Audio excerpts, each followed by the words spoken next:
Without Remorse is yet another installment in the long-spanning Tom Clancy film series. Tom Clancy properties are insanely popular, and they span out into films, TV series, and even video games. So the past few years have given us multiple incarnations of the Jack Ryan character, which I believe Harrison Ford films are still the best on-screen depiction of that character. This time around, we are introduced to the origin story of John Clark. Clark is a prominent character in many of the older adaptations of Jack Ryan stories, and is considered to be Clancy's second most popular character behind Ryan. Clark has been portrayed by Willem Dafoe and Liev Schreiber in the past, but Michael B. Jordan takes over in the role, making him the first black lead in these films, and the first black actor to take on the role of John Clark. Now, of course, that is breaking barriers for the series in its own right, but he also served as one of the main producers of the film, so it's nice to see that he had a vision for this film and created the opportunity for himself to star in it. Like any Tom Clancy movie, this is a film full of espionage and high-octane action. Now, Clark's character is presented as a more brutal and by any means necessary type of character, which is a stark contrast from Jack Ryan, who plays more by the rules and is subdued to an extent. So the action in this film outweighs the mystery and suspense, but the plot really doesn't give you much to think about. You'll know exactly where this film is going when watching it.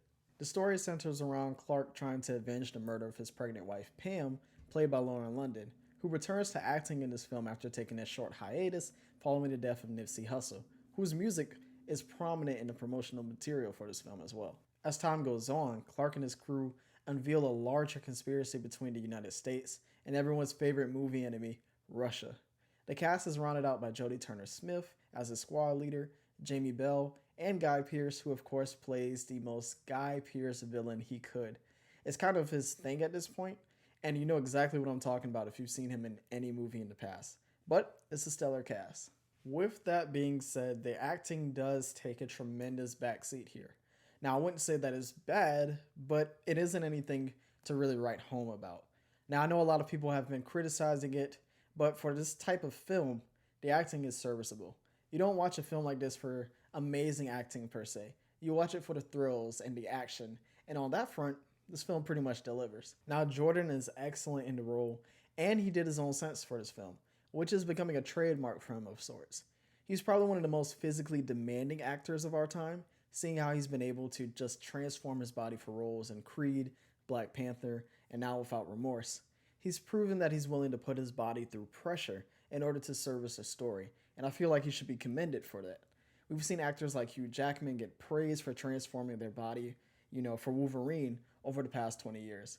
Black actors like Jordan should get that same amount of praise and flowers. The set pieces in the film are phenomenal. From the plane scene to the prison scene where Clark fends off hordes of officers, it's truly impressive the choreography here and the stunt work being done. Any action movie fan is going to enjoy their time with this. The film does end a bit abruptly, and with an hour and 49 minutes of runtime, I feel it could have been stretched more to tell more of the backstory of these characters, or give more context to the threat that they face in the film. Now, the movie pushes you from set piece to set piece pretty quickly, which makes the gravity of each situation and how Clark handles them dissipate far too fast. Without spoilers, the film does set itself up for becoming potentially a new franchise in the Tom Clancy series, and I really hope it does. It was great seeing a black lead in this type of film, and the action on screen entertained me the whole way throughout. Now, if you can get past the shaky acting and just enjoy the film for what it is, you will have a good time with this. But what do you guys think? Comment below, and don't forget to like and subscribe, and I'll see you guys on the next one.